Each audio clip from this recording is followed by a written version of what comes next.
Brother. What's up, man? I have not had a French fry since September 1st. Good for you. I said I was going to wait until after Thanksgiving. I feel like I'm addicted, man. I'm with you. I mean, you go for the waffle fries, Chick-fil-A, what do you go for? Zaxby's is fire. Huey Magoo's is fire. Outback Steakhouse. Outback got some fries. They got some fries. They got some fries.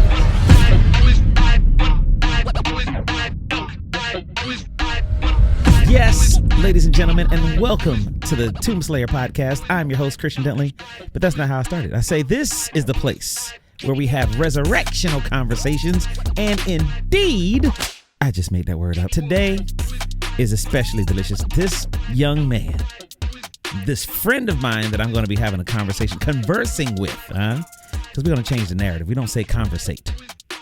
That's not the word. This young man that I'm conversing with today actually sang at my wedding. I'm telling you, it was a blessing. It's an honor to know talented people that have great hearts, talented people that can stand on any stage at any moment, but have the grace and the meekness to be able to handle that with incredible responsibility and care and just be nice, just a nice dude. He's been all over the world traveling with his amazing voice. You'll hear him in a second. But just a great guy, all around wonderful dude. Ladies and gentlemen, my good friend, Mr. Armand Hutton is in the building. What's up? This is a resurrectional opportunity. Yes, it's a resurrectional opportunity. How you doing, man? Doing good, bro. Thanks for having me, man. This is like we just said off air. I'm just gonna go ahead and say it now, man. I'm so proud that you're doing this and in this space. It's not an easy venture. Some people say, let me just start a podcast. And then they start in 3 episodes in, they're tired of it. So I'm proud of you for doing this, man. And I think that there's going to be a lot of great things that come from this. Brother, I really appreciate that. I remember hearing Kev on stage say something about doing a podcast. And he was like, if you're not willing to do 100 episodes with nobody watching, then you shouldn't do it. Right. And so that spoke to me because it gives context to why we're doing this. In fact, years ago, I don't know if you remember this, but I tried to do this thing called Bible Bro, right? And so it was like every now and then my wife and I would get on, or I get on and we talk about like relationship stuff or whatever. And it was during the pandemic. And honestly, if I'm being completely honest, bro, my motive for doing it was different than my motive for doing this. I wanted to join the party. Everybody else was talking. I want to talk too. I got something to say, and I'm gonna have me a following, and maybe I can do this enough and retire my wife from the medical field and retire from the road or whatever, because everybody's making $600 million during COVID. Right. Dude, it's tough. It was tough because if that's your reason for doing it, then that's what has to motivate you to keep doing it. Mm-hmm. And I don't really feel like I got that much to say, bro. Yeah. Like when I say that, I mean, why. Well, I was saying, why should people listen to me over and over? And more than anything, why should I even listen to myself that much? Mm-hmm. Which is why I love this, because I'm having conversations with my friends like yourself who have literally been a part of shaping me into the man of God, the husband, the brother, the father that I am, dude. And I'm honored to have you as a friend and to have the world peek in on some of our conversations, dude. Yeah. I'm excited. So the question now is, what is the rating of this show? Like, what can I say and cannot say? I need to know that up front, because we talked about, remember a long time ago, the apology tour? Naturally 7 tried to put me on they said we're gonna have to go on an apology tour to your listeners, man. I would say stuff. I wouldn't say things on air, but because I was the youngest member of the group, I would say things that are a little, left field. Yeah. And they would just shake their heads and say, man, at some point we're gonna see ourselves on CNN and say the actions and views of this individual do not necessarily reflect. They said we're gonna have to go on an apology tour one day. So to prevent us going on an apology tour, you going on an apology, I want to get in trouble with your podcast. I know the editor, so okay, good. You can say whatever is necessary to say. Because here's the thing, man. Let's be perfectly honest from the rip. There's so much political correctness that has invaded our world that you can't say anything without. On either side. You can't say anything on either side. You can't. I saw a video the other day where basically, somebody was basically identifying as a cat and driving it. It's just like, what are we doing in the world? where. But you know what? Now I think about it though, we can't say anything on either side, but it's because the things that we've been saying have actually not been nice. Ooh. And if we lead with love, perhaps we won't be tempted to speak against that person who wanted to be a cat or whatever. You know, when we put ourselves in the cat's position or the non-cat's position and they want to be a cat, we can either say, look, we don't know what that life is like, so I'm not going to speak on it, or I do know what that life is like and I have a little bit more empathy or sympathy for you. So I think now the political correctness is happening, and we talk about things that we can and can't say. We just can't be mean anymore. And right. we're upset with that as a society. That's a very good point, because you know how we are as kids, man. We joke about everything. Everything. Not just as kids. Let's say church kids specifically, Doc. Yeah. Church kids, we can joke about anything at any moment at any level. And we had to, because it was delirium. We were in the church from 8 a.m. to like 6 p.m. on one day, and then the next day we're coming right back early in the morning. We're delirious. We're joking. We have to joke to keep from crying. And to stay awake, to keep it interesting. Right, man. We had to. And the thing is, that didn't make us less of people. It made us aware, for sure. Yeah. You're able to put yourself in different situations and see the lightness, the joy in it, and all those other kinds of things, and you find your tribe really quickly as well. Yep. Because you know, people that get it, people that don't. And I was looking at somebody's post the other day, and she was saying that one of the things that she dislikes the most about the time that we live in is that nobody can take a joke anymore. Nobody, the joy has been sucked out of life in a lot of different ways, because everything is so serious. Very serious, the Bible says that the joy of the Lord is our strength. I find strength in joy. I brought a tambourine. You know me.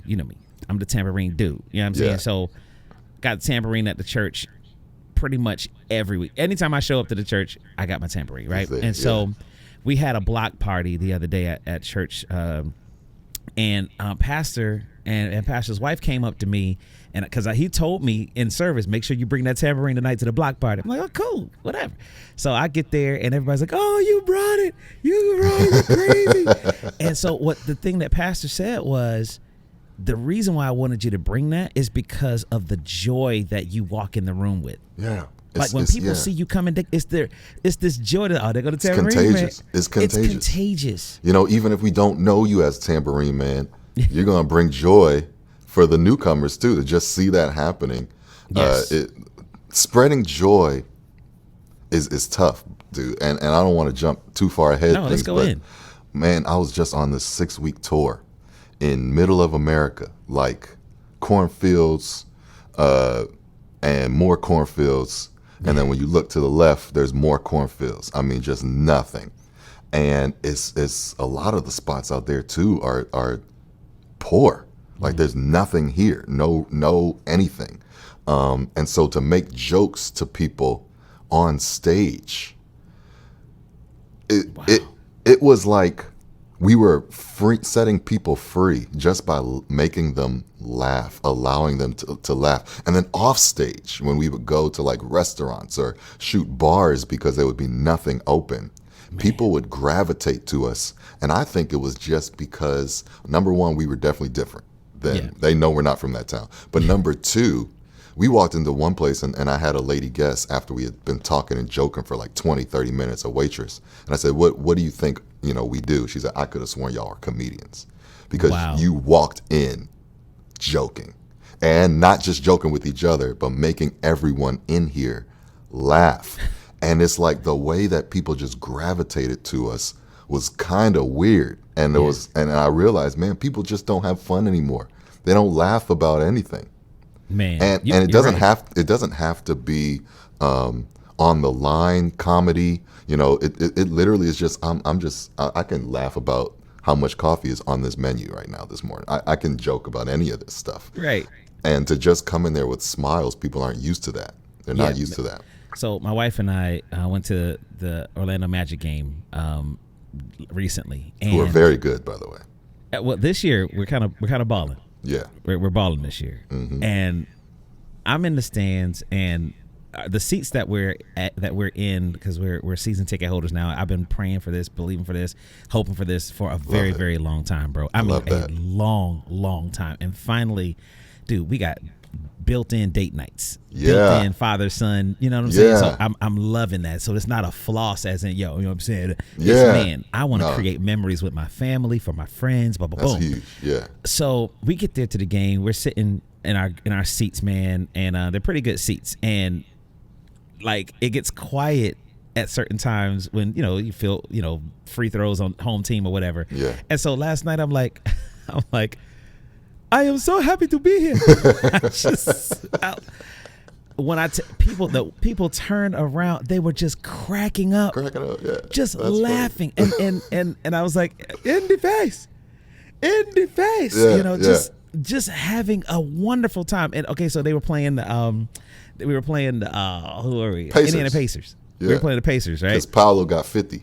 Got 50 piece, bro. Yeah. 50 piece on him. So we right there. I'm cheering him on. Get your 50, bro. And I'm just being just who I am, right?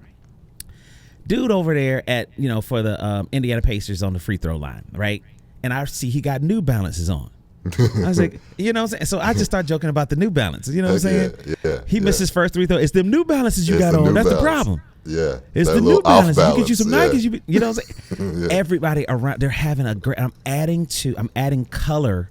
I'm adding life. I'm adding spirit to this, to the atmosphere. And we end up winning the game, of course. And so it was just great. And so when people are leaving, because I like to stay to the end, I like, you know, that kind of thing. So when people are leaving because they figure they want to, you know, break out and get to the cars early, people are high-fiving me, tapping me on my shoulder. Hey, man, good game, man. That was a good game. Yeah, the New Balance is great. And it's like they may not know that where this joy comes from. Right. But I know. Right. And so every space I walk in, I want to bring that same joy. And that's what believers should be doing. Yeah. And let me, man, I don't know, and you may never know, but I believe that in those moments you're planting seeds. And I think that some of those people go back and they'll think like, man, that was a funny thing he said, you know, but where did it come from? I think sometimes people ask them those questions when we're not there to answer. And I think all you did was literally plant seeds in hundreds of people at one time. And the Spirit is the one who goes and waters it. When they ask that question, then they'll maybe point them to something. Maybe they come across the podcast. Maybe they come across the group. Maybe they come across. So that's that guy. I knew I'd seen him before. Oh, man, he's happy because he loves Jesus. Oh, that's word. You know what I'm saying? Like, oh, okay. You know, it's sometimes we don't always have to say Jesus, Jesus, Jesus for him to be seen, especially now because it's so dark out there. Like any sort of light is. I heard a lady say this morning, and I was like, it's a stretch, but I like that because Jesus said, "I'm the light of the world." She feels that he was first introduced in the Bible when God said, "Let there be light," knowing that the whole world was covered in darkness, and knowing like, yo, this is the only answer for this darkness is going to be my son. That when he said, "Let there be light," now this is her theory, you know, it's her theory, but it sounds pretty good to me. When he said, "Let there be light," if Jesus is the light of the world, perhaps he was from Genesis 1 saying, here's the answer. And so there's so much darkness out there. Just you spreading joy to me is ministry, man. That's ministry. Man, I love that. And this is one of the ways that I know that that's true is because the people who have problems with the light that is spread are extremely dark. Like, how could you be mad? That's like somebody having a baby and it's just this little cute little baby and whatever. And you got this one person, so she work in the maternity ward. She be walking around, so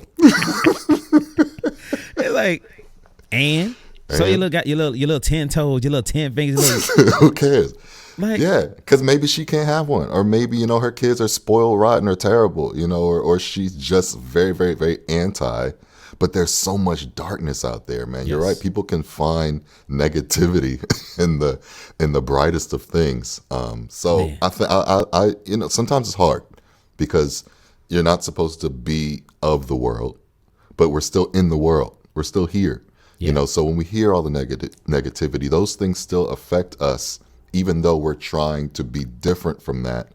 It's still hard. And then sometimes, like I said, if you're planting seeds, you can walk away from that garden and have no idea how it's sprouting. So you don't know that you're planting seeds. But so sometimes it's difficult, in my opinion, to spread those seeds of joy and of love and compassion or whatever when you're not receiving that yourself, or you're not even seeing other people do it or whatever, So it can be difficult, but it goes a long way. Absolutely. So when you're out on the road and you're doing your thing, how do you then, because it's not easy. People look at what we do, traveling and things like that or whatever, and like, man, I wish I could, man, it's tough. Yeah. A lot of times it's tough. How do you maintain that joy in seasons or in spaces where it's really difficult for you? Man, that's hard, because I've always been, from the time I started 18 years ago, I was 21 years old, started my first tour. And I never, even from that first one, I never enjoyed traveling. I've always just enjoyed being home. So, yeah. 18 years? 18 years. I've been doing this professionally for 18 years. I thought about on stage the other day, and a gray hair just say, hey. Gray hair just say, what'd you say? Came right out your nose. Right. Man. 18 years, man. So to find the joy, the things that I've had to do is try to understand. And I'm still trying to figure it out. But I've had to figure out who I am and what do I like to do. I'm not just a singer, songwriter, performer, entertainer, whatever. I'm more than that. There are things that I like. I like good food. I like joking all the time. I love sports. But who am I? And where's the source of joy? Yes, God is the source of joy, but what are the things that he's put in my life to trigger those things for me? And I've still had to find those things. And I've found that I really like not just looking at landmarks, but looking at nature. I love nature. So if we're driving through or if we're flying through, to make sure that my eyes are open, and that'll preach. Make sure that your eyes are open. My personal eyes are open, so I'm not going to miss those joy markers, those things that bring me joy. So to find joy on the road, what do? Try to just connect with the moment, with myself, and even though you may have done 1,000 shows, what's different about this one? How can you enjoy this moment? And also gratitude. Even though lobby calls 4 a.m. and you just got to the hotel at 1, there's something to be grateful for. Maybe not getting up at 4 a.m. Ain't nobody. You can pretend and be spiritual all you want. I'm happy to be awake. Not at 4 a.m. I'm not.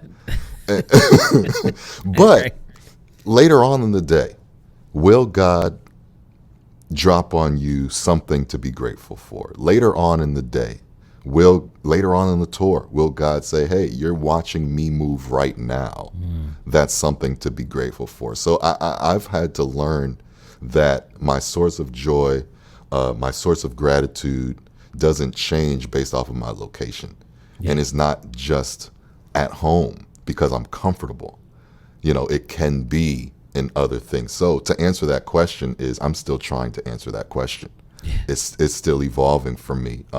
Praise God, he's still putting me in these opportunities to go out and do the things so I can find how to find joy. So in this last tour, what I did was we had all guys only one guy that I'd actually toured with before in this group. So for me, it was the two guys. There were two guys that I toured with, and it was their very first one, and they were 22, 23 years old. And so for me, it was thinking back, because I started at 21. Wow. And I was like, man, I have literally reversed roles. So the gratitude there is that I can still do it, and that I have something to say, not just to the audience, but to these guys who are looking at it like, man, this is all very valuable information. I'm soaking up how you're doing things or whatever. So the gratitude there is just, man, thank you, God, that I can still do this. Thank you, God, that I can still be in a position to influence not just an audience, but those who are, coming up behind me or who are trying to start this. I can still, give them some excitement about this life. So there was some gratitude there.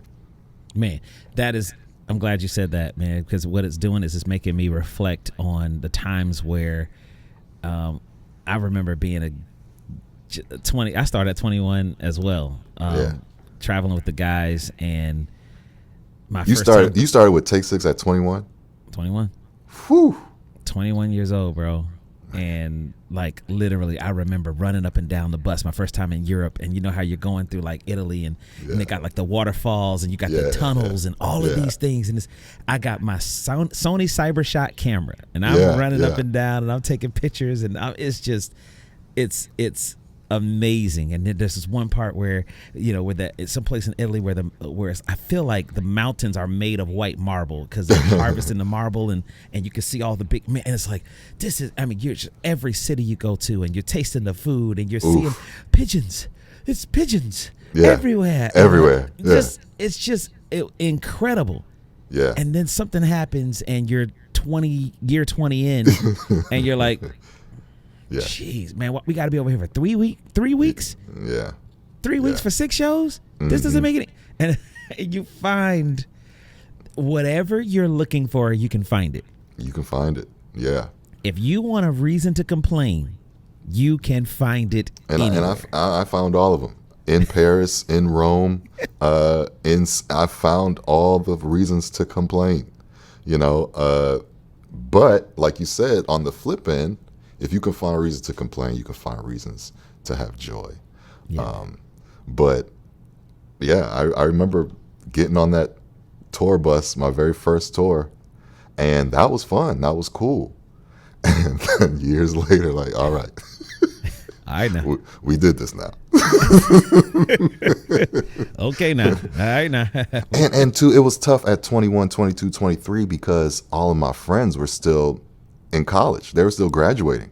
So I couldn't come back and say, yeah, here's the cool thing that I did. No one could relate. No one could say, yeah, okay, without it sounding like you said, a flex. Right. Like, this is not a flex. This is my life. This is literally, I'm not trying to say that I was in White Marble, Italy, right. eating the best pizza in the world, but I was. But I was. And so you learn how to. I remember one year on my birthday, I was in Italy, and I'm a big birthday guy. I like to do the whole month, Oh, and the group that I was with, Naturally 7, I hope they're listening.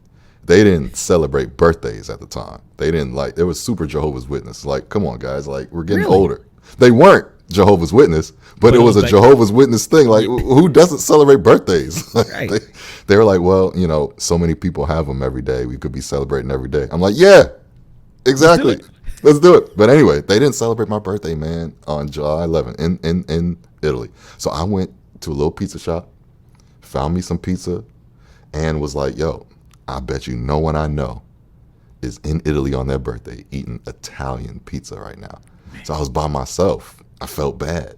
But there was still a moment of like legitimate I didn't buy this ticket to come over to Italy, and it's a blessing. It's something, as a memory that I'll always have, that I'll always be able to tell people that some would consider a flex.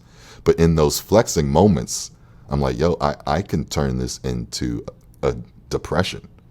And there were moments that on tour, I was just straight up depressed. Wow. But I say that to say that you can have both sides of the coin, and God presents it. He doesn't force it. Sometimes I wish he did, but he doesn't force how you intake information. And so you can choose to be grateful, or you can choose to be upset. And in that moment, I chose gratitude. But there were many moments where I wasn't, and it led to depression. I guess my first bout with depression, I was going through a divorce, and we're in St. Moritz, Switzerland, bro. And that's probably one of the most beautiful places I've ever been to in my life. St. Moritz, even the drive to get there. Yeah. Just, and then there's this last turn where you're on the side of this mountain, and you're seeing like this, it's almost like a cobblestone wall to your right. And you're it's around a bend, and then the wall stops, and it opens up to where you see like the city. It's like two cities, and there's a lake between it, and you got the Swiss Alps behind it. Amazing. And you're in the mountain, so you got this vantage point where you're seeing these two cities, this turquoise lake between them, set against a backdrop of these snow-capped mountains in the Swiss Alps. Yeah. You pull up to your hotel, and there's a golf course right now, an executive golf course next to it. I mean, the bathrooms had marble floor. It was crazy, insane. Yeah. And I'm in the bed, like none of this even matters. None of it matters. I don't want to do anything. I don't want to eat anything. I don't want to. And I'm sitting. There are people who will never see this place. They will never experience it. And I'm sitting here. Yes, it's a tough time in my life, but look at where you are. Look at what's around you. Look at how you're in this crucible, but where's the crucible sitting? and it can't ever be the reason to come out of those funks, and those things can't ever be, well, I should be grateful because other people can't do it. That's never enough. That's not sustainable. That's not sustainable. The gratitude can't be based off of anyone else. It has to be, if everyone could do it, you should still be happy for this moment for whatever reason. Now, of course, if you're going through life, how do you find those moments of gratitude? That's between you and your God. But because I don't have that answer, I think that there are some things that we have to put in. I feel like I have hair, and I just keep putting it. It's like there are some things that we have to. There are some things sometimes that we have to put in place in our happy moments, in our happy times, whether it's memories or whatever, and say these are the things that are foundational, that don't change. These are the pillars. God loves me. God actually does want me to be happy to some capacity. God hears and sees me.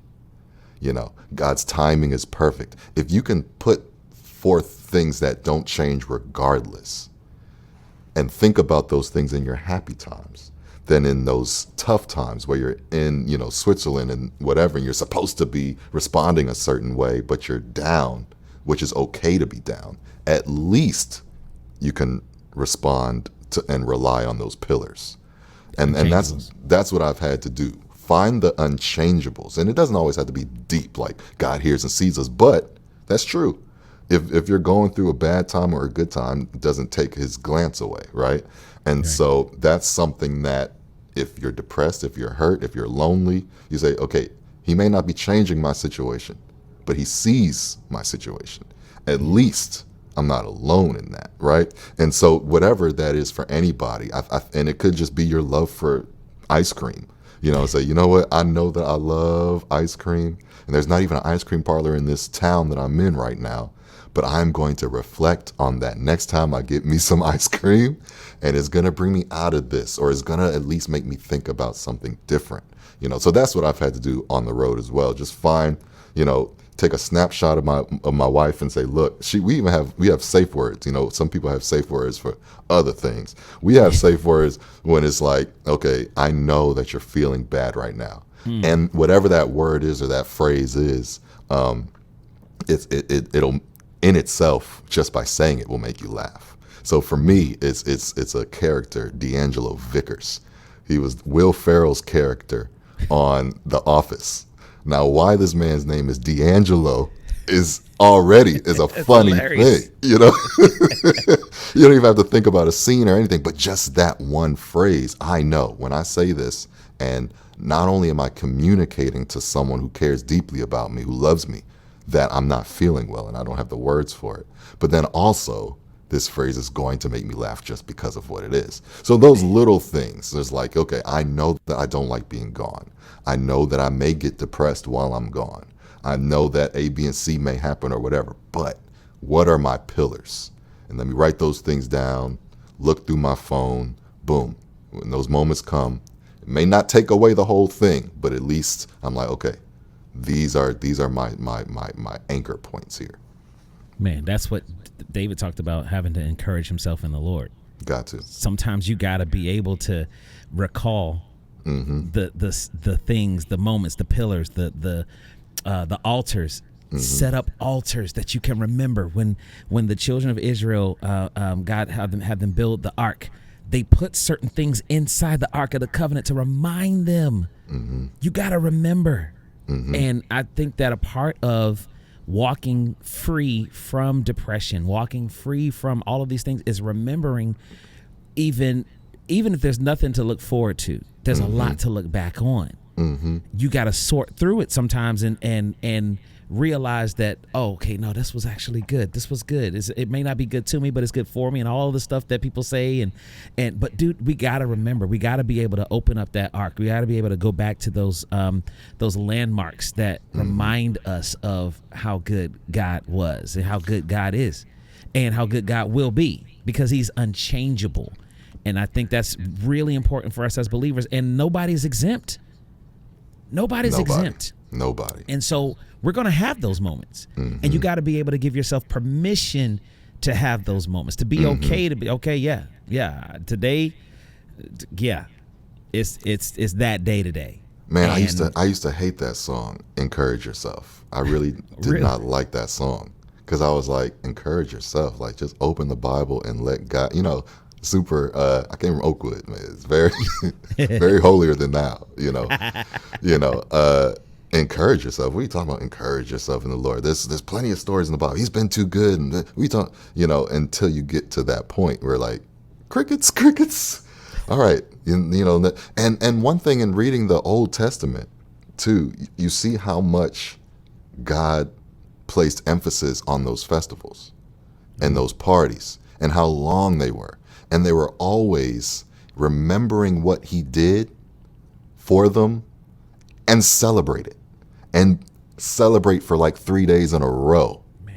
Like I put these things, you have to remember this. I put these in place, these parties and these festivals, so that you can enjoy remembering what I've done for you and for your ancestors. So going back to the birthdays, if Naturally 7 is listening, there's a reason why God wants us to celebrate these parties. I'm going to get a call, man. I'm telling you, the apology tour starts tonight, ladies and gentlemen. Doggone it. Sorry, not sorry tour. Sorry, not sorry tour, yeah. But yeah, no, that means that's important. So here's the thing. My wife is big on birthdays too. She's huge on birthdays. Me is not as much, and I say not as much meaning I think they're totally cool. Yeah. And I can remember some birthdays where when like you got what you wanted. Like I remember the 3-in-1 tournament table that I wanted back in the day when I was a kid. Like what? Yeah. It's got pool, air hockey, and tennis. Table tennis on. Yeah, table tennis. Table tennis on there. Dude, as I'm talking to you, I'm feeling like I was feeling that day when I got it. See, I mean, and so moments like that. Then there was some that was just another day. And I think maybe because a lot of times I miss a lot because again I've been traveling on the road professionally since 21, so I miss a lot of things. I miss a lot of birthdays. I miss a lot of holidays and all these other kinds of moments. Plays. I'm getting ready. We'll be in. I'm leaving for Norway, and I'm gonna miss my niece's play. I was gonna go to Atlanta. So missing these things, basically, it shaped in me the fact that every moment is important. True. So I might not be able to be there for your birthday or whatever, but on a regular Tuesday night, we're gonna go to let's go to the movies. Let's go skating. Movies. When everybody else is busy or whatever, I got you. Let's go Khristian hang Michael out. said the other day. So I went into because dude is growing, just crazy. So he's getting taller, and so I was like, dude, go in your room, throw everything away. Go throw it all away. Because I realized in that moment that it was my responsibility because I can't get mad at him for outgrowing his clothes. Right. I just need to go buy him some new clothes. Yeah, it's not your fault. It's not, no. So I'm like, instead of me getting mad, I'm like, yo, throw everything away. The fact that you're looking crazy right now is because I haven't bought you new clothes. God has been faithful. God has been good. We're going to get you some clothes. You know what I'm saying? And we're not going to Once Upon a Child anymore. Okay? Once Upon a Child. Not doing it. Shout out Once Upon a Child because y'all came in clutch. And everybody who gave their clothes back. But threw his clothes away. So we went to the mall. And I was like, you know what? Because he was asking me where we're going to go. And I was thinking, we're going to go to that good Old Navy. I was like, you know what? If I had the physique that my son had at his age, I never had his physique. And I keep saying, if I was the shape of my son, I would be at Hollister, H&M, blah blah blah blah. And I'm like, all right, well, here's your opportunity. Yeah. It ain't you, it's him. What you gonna do? So I was like, son, you ever went shopping at H&M before? He's like, no, sir. We going to H&M, bro. We went to H&M and doggone bought the store. Yeah, man. I mean, he's looking fly, bro. I love it. I love it. Dude, bought him so much stuff. See, and he has to trust his father. That I think maybe he wasn't feeling it because I use, what I'm saying, he maybe not, he's questionable about my outfit choices and such. But listen, I can put it together at any level, any age group. Yeah. So I'm putting stuff together. He's like, oh, this is nice. And I check him out in the dressing room, you know what I'm saying, fitting room, and he's like looking at himself in the mirror. I'm like, okay, now he's feeling it. So I'm like, okay, let me tell you what you need right here, son. All right, so now you need some chains. So we go get him some chains because they got all these told. Like, bro, boy got some chains. I'm like, oh. Don't break all of them. Don't break all of them. I'm like, dude, we went crazy with your boy, right? Yeah.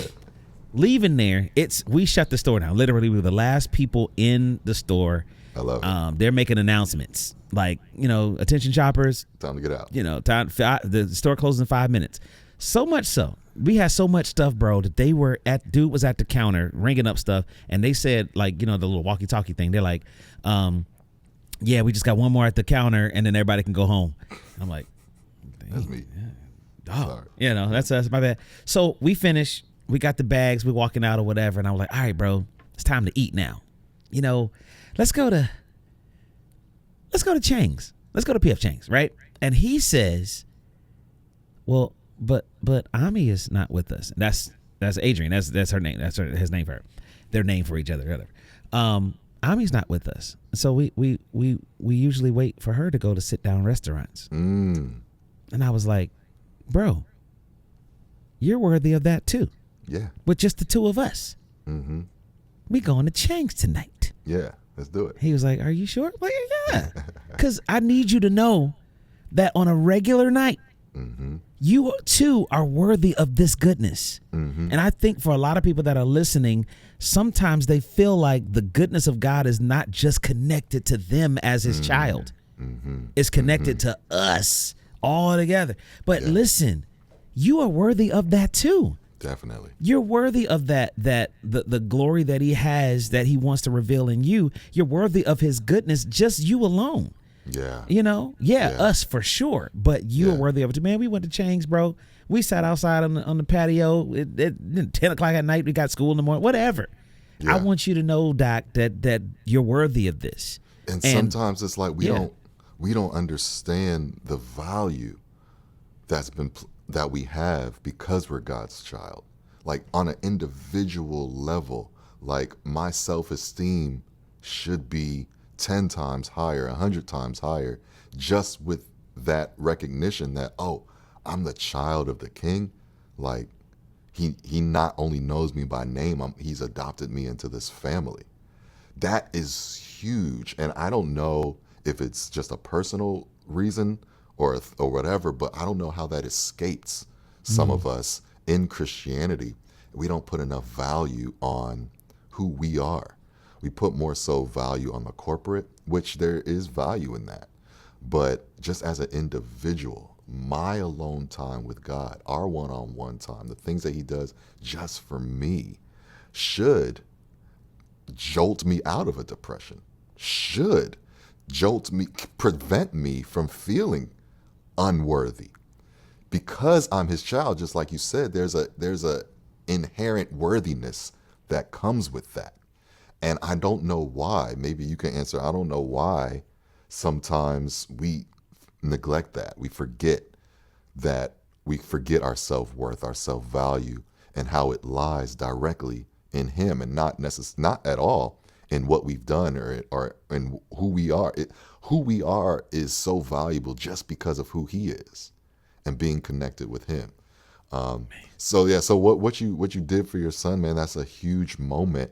And that what's incredible about that is, like you said, that God has a way sometimes of reminding us through those actions, through those normal things that, pastors put illustrations with everything, but we have the ability to see them too. And God can come to us and speak to us. Hey, you know how your light is set up? Well, I'm the light of the world. You know, you know, that moment of you wanting to do that for your son could have been from the beginning of the day. God saying, I've been trying to get Khristian to know this. So now let me put this in him for him to do it for him, because he ain't going to get it no other way. Wow. You know what I mean? Or just for it to happen, the wild thing sometimes that blows my mind, that I get too caught up thinking about things like this, is like the threads. You know, maybe it happened because you were already okay with it, but God knew that you would use that as an example on this podcast, not just to speak to me, but to speak to that one person in Indonesia who needed to hear that. You know, wow. And so your son got a shopping spree at H&M for that person in Indonesia. You know, those things blow my mind. You realize, as the individual in Indonesia who needed to hear that, like, how special are you for God to go through all of these hoops just to get that one message to you? Man. And to think about, like, he's doing that for all of us all the time. Unreal. That's crazy. Unreal. Dude, I want to talk to you about this next thing. I've been waiting for this. Next thing. Let's talk about it. I've been waiting for this. I got a couple of guys on my list that I want to talk to about this particular subject. You are the very first. Let's do it. And that subject is the pivot. Okay. Yeah.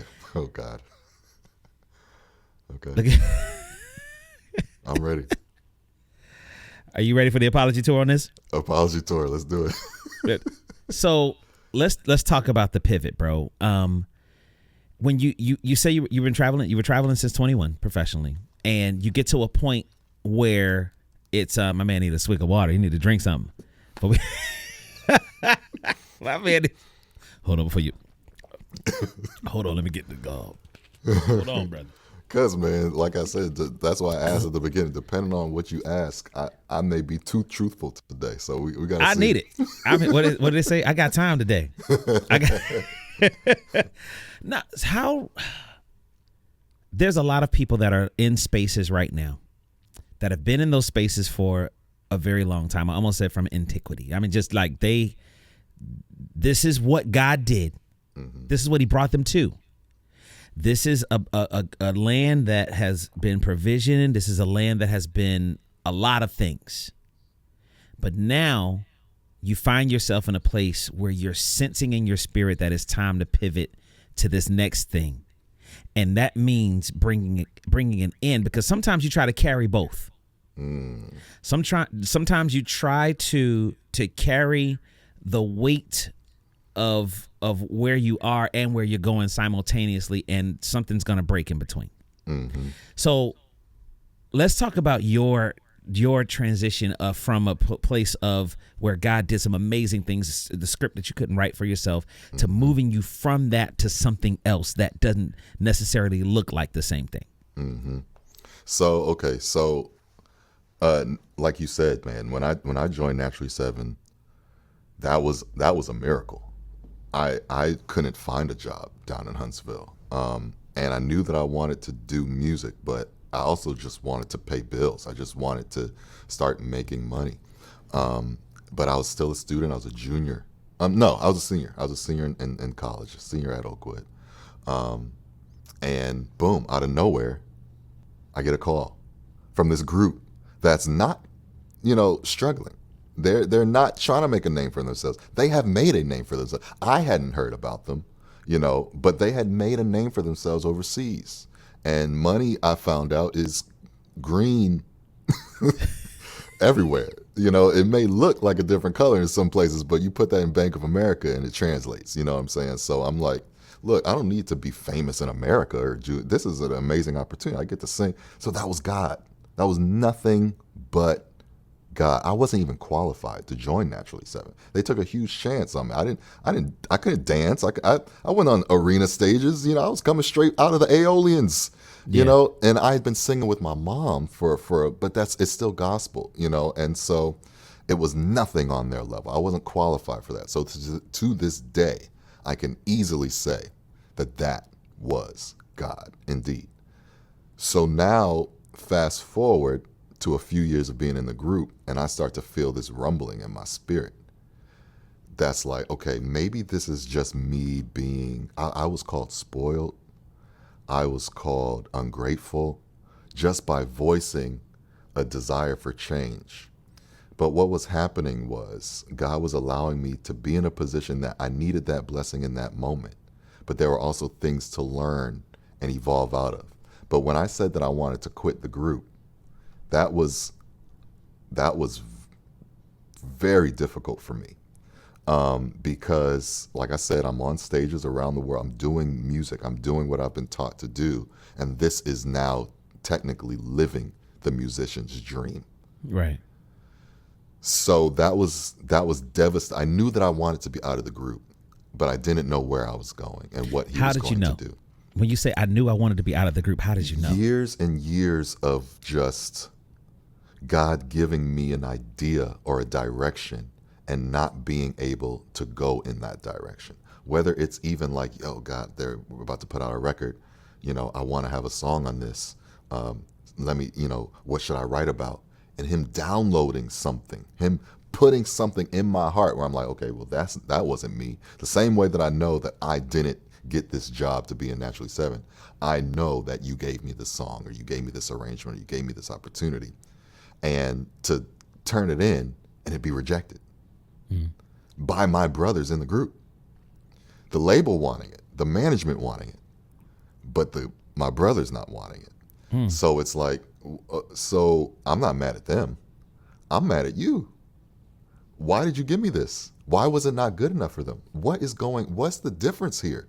Why would you put me through such a rejection? And so in those moments, he started to say, well, I clearly didn't make a mistake. Don't you get mad at me, sir. Because like I told Joe, where were you when I was, you know what I'm saying? So don't get mad at me. Start to understand that perhaps even though I gave you this, maybe it still is a stepping stone. Maybe, you don't know. So when things like that would happen, when the group would want to go one way and I would personally want to go another, and I would search myself and say, is this ego? Is this jealousy? What is the reason why I'm like this and they're over here? Is that God? And then a couple of years later, he put in my heart the desire to start something, to start not just a group, not just be an artist, but to start a label. And we were signed to a label, but we were signed to a very small label out of LA who had a very long reach. But because they were small, I was able to sit down with the president and CEO and founder of that label and just text him and pick his brain, to be in that position where I may not want to do exactly what you're doing it, but I have access to you where I wouldn't have had that access before. So it's like, okay, God is slowly showing me things that I can do outside of this. And then I got married. Oh boy. And then when I got married, even though we were dating, engaged during this entire time, I had been in the group during this time, it still was different once I said I do. Once I said I do, I was like, yo, I want to be home. I have to be home. And God, look, I don't know what you got to do to change the situation, but I can't keep leaving my wife and I can't keep leaving home. Because in doing that, I already told you, I don't like to travel, but I've been doing this for years now because you gave me this incredible opportunity.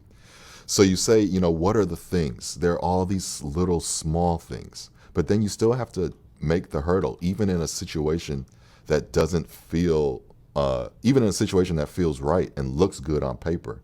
You still have to come to the decision. What I found, and I didn't find this at the moment, in the time I just jumped and said, I'm going to jump out the plane without a parachute. God, I hope you catch me, right? And he did. He started doing things immediately for me. But years later, what I realized, if God has a plan, how powerful am I powerful enough to change that plan? And I don't think that I am. And I don't think that anyone is. So literally, if I choose to go left right now, this does not mess up God's plan for my life. All right, good people, listen up now. If you enjoyed that episode, trust me, there's a lot more where that came from. So make sure you subscribe to Tombslayer YouTube page, because you don't want to miss one of these conversations. You don't want to miss this sweet, sweet hat game either now.